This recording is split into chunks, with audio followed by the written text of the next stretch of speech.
Hey, here are 5 stupid things I've noticed about North Korea. Its president is a dead person. Christopher Hitchens used to refer to North Korea as a necrocracy, and in a sense he was correct. When Kim Il-sung, the leader of the North Korean state since its founding, died in 1994, no one was selected to fill his office of president.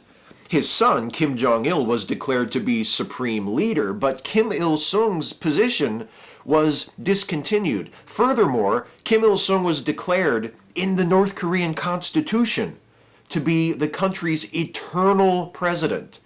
Similarly, when Kim Jong-il died a few years ago, he was declared to be the eternal general secretary of the WPK, which is North Korea's governing political party. Weird, right?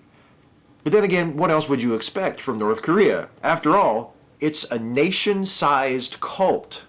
The North Korean regime claims to be atheistic, but that's not actually true. There is a state religion in North Korea that all citizens are compelled to practice, and that religion is the cult of Kim.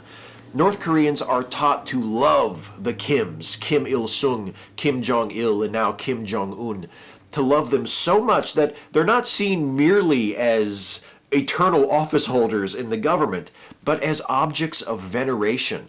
The political philosophy introduced by Kim Il-sung in the 1950s, called Jucha, permeates every aspect of North Korean culture. The language used by the government to describe the Kims frames them as godlike figures, which is also weird, and not just for the obvious reasons. What I mean is, if the country is truly led by a family of gods, how do you account for the undeniable fact that its leaders are incredibly thin-skinned? The North Korean government has been identified by the US government as the probable sponsor of the hacking of Sony Pictures this past November. That hack was intended to stop the release of The Interview, a comedy depicting an assassination plot against Kim Jong-un. Now, I get why the Kim regime might not think that's the funniest premise for a movie, but cyber terrorism trying to kill a movie? Really? Seems a bit insecure for a fucking nation state, doesn't it? And what were they even worried about? It's not like anyone in North Korea was ever going to see the movie anyway. The people of North Korea have got their own problems, like trying to deal with one of the saddest facts about their country. It's a starvation state. Famine struck North Korea in the mid-1990s, and it's never quite been the same.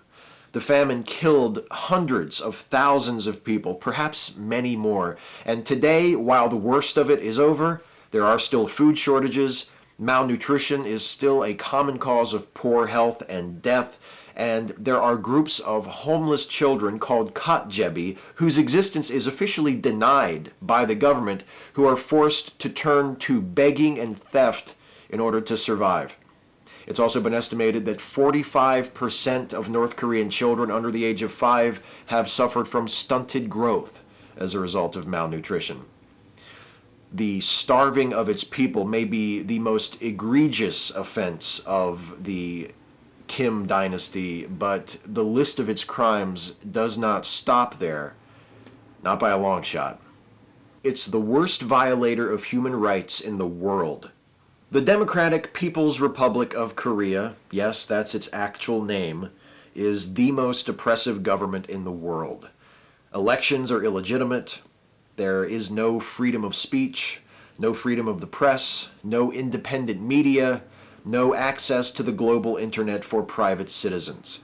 Citizens are not free to leave the country, and internal travel is also strictly controlled.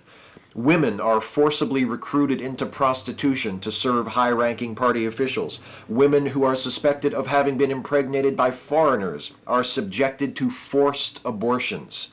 An estimated 200,000 North Koreans are held in prison camps, and North Korea is the most militarized society on planet Earth, with nearly 40% of its total population serving in the military in some capacity. The government of North Korea deserves nothing more or less than our contempt. But the people of North Korea deserve something more than that. They deserve our compassion, and as much as we are able to give it to them, our help. The hardest part is only picking 5. Catch you next time.